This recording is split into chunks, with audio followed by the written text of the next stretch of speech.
QLD나 TQQQ 들고 계신 분들, 솔직히 한 번은 이런 장면이 머리를 스칩니다. 겨울 새벽에 장갑 낀 손으로 종이박스를 접고 계신 내 모습입니다. 지금은 직장도 있고 월급도 나오고 집도 있고 바쁘게 살고 있는데 왜 그런 상상이 드는지 아십니까? 그 장면의 핵심은 가난이 아니라 시간이 끝나버린 뒤에 찾아오는 현금 흐름의 공포입니다. 많은 분들이 착각하십니다. 저분들은 게을렀으니까 저렇게 됐다고요. 그런데 현실은 반대인 경우가 많습니다.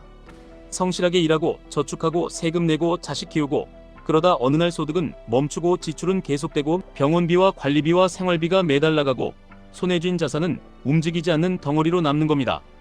그때부터 인생은 갑자기 가난해지는 게 아니라 매달이 좁아지기 시작합니다.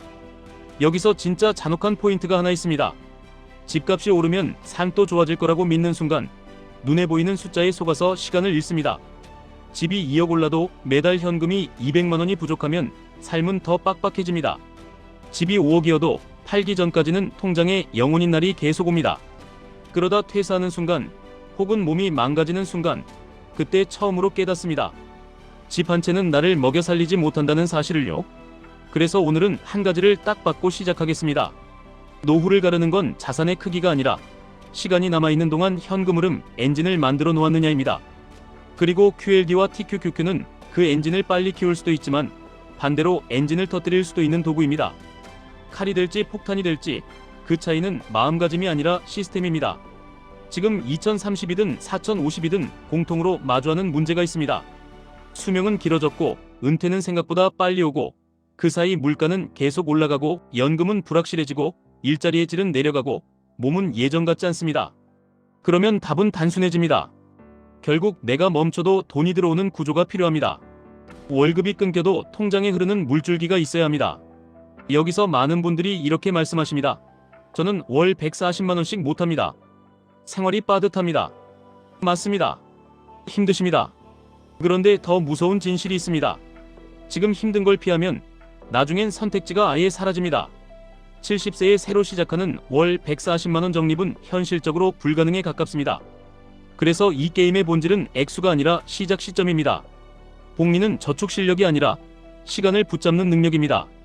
예를 들어보겠습니다. 생활비를 월 200만 원이라 잡아도 수십 년 뒤엔 같은 삶을 유지하려면 월 350만 원에서 450만 원이 필요할 수 있습니다. 그럼 누가 그 돈을 만들어줍니까? 자식입니까? 국가입니까? 집값입니까? 냉정하게 말하면 그 셋 다 확실하지 않습니다. 확실한 건 내가 통제할 수 있는 습관과 시장 전체에 올라타는 구조입니다. 그 구조의 가장 단순한 형태가 지수입니다. S&P 500, 나스닥 100 이런 시장 전체의 흐름에 내 월급 일부를 자동으로 태우는 방식입니다. 그런데 여기서 QLD와 TQQQ가 등장하는 이유가 있습니다. 사람들은 지수로는 느리다고 느낍니다. 더 빠르게, 더 강하게, 더 큰 숫자를 보고 싶어 합니다.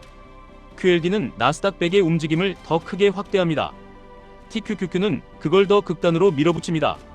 시간이 내 편일 때는 이 레버리지가 엄청난 가속이 됩니다. 하지만 시간이 내 편이 아닐 때는 이 레버리지가 멘탈과 계좌를 동시에 찢어놓습니다. 그러면 결론은 하나입니다. QLD와 TQQQ를 쓰려면 사람의 의지가 아니라 기계처럼 돌아가는 안전장치가 먼저 있어야 합니다. 시장이 흔들릴 때마다 감정으로 추가 매수하고 공포에 던지고 다시 후회하고 다시 추격 매수하는 패턴으로는 레버리지 상품은 노후 대비가 아니라 노후 파괴 버튼이 됩니다. 여기서부터가 핵심입니다. 당신이 노후에 폐지를 줍게 될 확률을 낮추는 방법은 멋진 종목을 찾는 게 아니라 현금 흐름을 만드는 루틴을 고정하는 겁니다. 그 루틴은 세 가지로 쪼개야 합니다. 첫째, 바닥을 만들기입니다. 바닥은 내 멘탈이 무너져도 지켜지는 자산입니다. 예금만 말하는 게 아닙니다. 최소한의 비상자금, 그리고 시장 전체에 붙어있는 기본 포지션, 그리고 생활이 무너질 때 손대지 않아도 되는 안전판입니다. 이 바닥이 없으면 하락장에서 당신은 투자자가 아니라 생존자가 됩니다.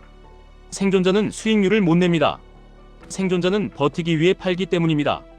둘째, 엔진을 만들기입니다. 여기서 QLD와 TQQQ가 후보로 들어옵니다. 하지만 엔진은 과열되면 끝납니다. 그래서 엔진에는 냉각수가 있어야 합니다. 냉각수는 규칙입니다. 언제 사는지, 언제 줄이는지, 언제 멈추는지, 언제 현금을 쌓는지. 이 규칙이 없으면 레버리지는 시간이 아니라 운에 돈을 거는 형태가 됩니다. 셋째, 출구를 설계하기입니다. 노후 대비해서 제일 중요한 건 수익률이 아니라 순서 리스크입니다. 은퇴 직전 혹은 은퇴 직후에 큰 하락이 오면 같은 수익률이라도 결과가 완전히 달라집니다. 그래서 QLD와 TQQQ를 쓴다면 올라갈 때 줄이는 구조, 수익을 안전자산이나 현금 흐름, 자산으로 옮기는 구조, 이게 반드시 같이 있어야 합니다. 안 그러면 숫자는 커 보여도 은퇴 시점에 한 번에 무너질 수 있습니다. 여기서 많은 분들이 또 이렇게 물으십니다. 그러면 QLD와 TQQQ는 위험하니까 하지 말라는 말입니까? 아니요. 저는 반대로 말씀드립니다. 제대로 쓰면 이만큼 시간을 압축하는 도구도 흔치 않습니다. 다만 방식이 바뀌어야 합니다. 레버리지를 믿지 말고 시스템을 믿으셔야 합니다. 시스템의 핵심은 단순합니다. 평소에는 자동 적립으로 시간을 모읍니다. 그리고 시장이 과열될 때는 욕심을 줄입니다. 그리고 시장이 공포일 때는 계획된 매수를 합니다. 여기서 계획된이라는 단어가 가장 중요합니다. 기분대로가 아니라 미리 정해둔 조건으로만 움직여야 합니다. 조건은 복잡할 필요가 없습니다. 오히려 단순해야 지켜집니다. 예를 들어 이런 식입니다. 내 월급에서 투자로 빠져나가는 돈을 먼저 정합니다. 남는 돈으로 사는 구조가 아니라 투자하고 남은 돈으로 사는 구조로 바꿉니다. 그리고 QLD나 TQQQ 비중은 내가 잠을 잘 수 있는 수준으로만 둡니다. 잠이 깨지는 비중이면 그건 투자 계획이 아니라 도박 계획입니다. 그리고 수익이 커질수록 일정 부분은 반드시 다른 곳으로 옮깁니다. 현금, 배당, 채권 혹은 더 낮은 변동성의 지수로 옮겨서 언젠가 올 하락의 칼날을 무디게 해야 합니다. 여기서 중요한 오해를 하나 깨겠습니다. 많은 분들이 안전을 현금으로만 생각합니다. 그런데 인플레이션이 있는 세상에서 현금은 가만히 있어도 가치가 줄어듭니다. 그래서 진짜 안전은 인플레이션을 이기는 성장성과 하락을 버틸 방어력을 같이 갖춘 구조입니다. 공격과 방어를 동시에 들고 가야 합니다. 한쪽만 들면 결국 다른 쪽에서 터집니다. 부동산도 마찬가지입니다. 집이 나쁘다는 말이 아닙니다. 문제는 집 하나에 모든 걸 걸어버리는 구조입니다. 대출을 끌어올려 집을 사고 남편 월급은 원리금 상환으로 사라지고 아내 소득은 생활비로 사라지고 투자는 꿈도 못 꾸고 시간은 흘러가고 그러다 어느 날 집값은 올랐는데 내 삶은 그대로인 걸 깨닫는 겁니다. 그 순간이 가장 위험합니다. 왜냐하면 그때부터 사람은 조급해지고 조급한 사람은 높은 위험으로 뛰어듭니다. 늦었다는 공포가 가장 비싼 수업료를 내게 합니다. 그래서 저는 2030에게는 이렇게 말하고 싶습니다. 지금 가진 가장 큰 자산은 월급이 아니라 시간입니다. 시간을 엔진으로 바꾸면 인생이 바뀝니다. 그런데 시간을 엔진으로 바꾸는 과정에서 가장 무서운 적은 시장이 아니라 생활습관입니다. 비싼 커피, 구독료, 배달비, 이런 작은 구멍이 30년 뒤에는 커다란 구멍이 됩니다. 이유는 단순합니다. 그 돈이 사라지는 게 아니라 복리로 커질 기회를 잃기 때문입니다. 반대로 4050에게는 이렇게 말하고 싶습니다. 늦었다고 생각하는 순간이 진짜 늦는 순간입니다. 45세부터 시작해도 55세까지의 10년은 엄청나게 중요합니다. 다만 여기서 레버리지로 한 방을 노리면 위험합니다. 이 시기에는 한 번의 큰 하락이 회복 시간을 빼앗기 때문입니다. 그래서 4052QLD나 TQQQ를 쓰려면 더더욱 규칙이 필요합니다. 비중을 작게, 분할을 넓게, 이익 실현을 빠르게, 현금 흐름 전환을 더 강하게. 이 네 가지가 없으면 노후 대비가 아니라 노후 지뢰밭이 됩니다. 또 이런 질문이 나옵니다. 그럼 도대체 비중을 얼마나 해야 합니까? 정답은 없습니다. 다만 기준은 있습니다. 하락장이 와도 직장을 유지할 수 있고 현금 흐름이 끊기지 않고 가족의 생활이 무너지지 않고 잠이 오는 비중이어야 합니다. 그리고 그 비중은 대부분 사람들이 생각하는 것보다 작습니다. 레버리지는 작은 비중으로도 충분히 큰 영향을 줍니다. 그리고 또 이런 질문도 나옵니다. 지금이 고점이면 어떡합니까? 답은 이겁니다. 고점이든 저점이든 당신이 통제할 수 있는 건 두 가지뿐입니다. 매달 투자하는 습관, 그리고 하락 시에 추가로 살 여력. 그래서 저는 한 번에 올인하는 방식보다 기본 적립을 깔고 하락 구간에만 추가로 투입하는 구조를 더 권합니다. 이렇게 하면 고점 공포에 휘둘릴 이유가 줄어듭니다. 다음 질문도 나옵니다. QLD와 TQQQ는 결국 폭락하면 회복이 어려운 것 아닙니까? 맞습니다. 그래서 더더욱 출구가 필요합니다. 올라갈 때 일부를 줄이고 줄인 돈을 방어 자산으로 옮기고 다음 하락 때 다시 투입할 현금을 남기는 구조, 이게 핵심입니다. 사람들은 이걸 손절로 착각합니다. 아닙니다. 이건 생존 설계입니다. 레버리지를 오래 들고 가려면 줄이는 기술이 아니라 살아남는 기술이 필요합니다. 여기서 가장 중요한 메시지를 다시 한번 드리겠습니다. 폐지를 줍는 노인은 실패자가 아닙니다. 그분들이 부족했던 건 성실함이 아니라 돈을 모으는 방식에서 시간의 힘을 제대로 활용하지 못한 겁니다. 그리고 그 방식은 지금도 많은 사람들에게 똑같이 반복되고 있습니다. 집 하나만 있으면 된다는 믿음, 월급만 있으면 된다는 믿음, 국가가 해줄 거라는 믿음. 이 믿음이 시간을 갉아먹습니다. 그러면 우리는 무엇을 해야 합니까? 대단한 비법이 아닙니다. 당신의 인생을 바꾸는 건 아주 현실적인 체크리스트입니다. 첫째, 내 생활비 구조를 먼저 고정하십시오.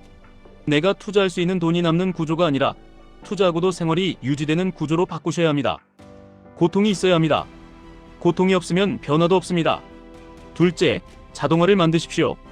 월급날 다음날 자동이체로 시장에 돈이 들어가게 만드십시오. 의지가 아니라 시스템이 돈을 굴리게 하셔야 합니다. 셋째, QLD나 TQQQ는 욕심이 아니라 목적에 맞춰 쓰십시오. 빠르게 불리고 싶다는 감정이 아니라 시간을 압축해서 은퇴 전 자산을 키우겠다는 목적, 그리고 그 목적에 맞는 비중과 규칙, 이걸 세우셔야 합니다. 넷째, 수익이 나면 반드시 일부는 현금 흐름으로 바꾸십시오. 배당이든 낮은 변동성 자산이든 현금이든 무엇이든 좋습니다. 핵심은 수익을 고정하는 습관입니다. 숫자만 커지고 통장에 흐르는 돈이 없으면 결국 은퇴 시점에 팔아야 하는 구조로 돌아갑니다.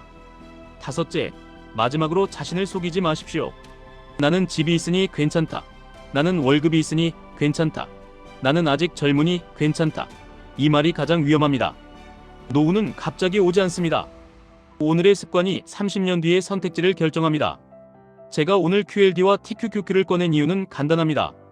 이건 기회를 앞당길 수 있는 도구이기 때문입니다. 하지만 동시에 잘못 쓰면 인생을 앞당겨 망가뜨릴 수도 있는 도구이기 때문입니다. 그래서 저는 여러분께 종목을 주는 게 아니라 구조를 드리고 싶습니다. 시간을 내 편으로 만드는 구조, 현금 흐름을 만들어 놓는 구조, 그리고 감정이 아니라 시스템으로 굴리는 구조. 투자 판단은 본인 책임입니다. 다만 한 가지는 확실합니다. 아무 행동도 하지 않으면 아무 일도 일어나지 않습니다. 그리고 아무 일도 일어나지 않는 시간이 쌓이면 언젠가 선택지가 사라집니다. 그때 남는 선택지가 우리가 길거리에서 자주 보는 그 장면이 됩니다. 지금 당장 계좌를 열고, 지금 당장 자동화를 걸고, 지금 당장 시장에 올라타십시오. 그리고 QLD와 TQQQ를 쓴다면 더더욱 안전장치부터 만드십시오. 지금의 고통을 외면하면 훗날의 고통은 선택이 아니라 현실이 됩니다. 지금까지 1분 투자 하이젠버그였습니다.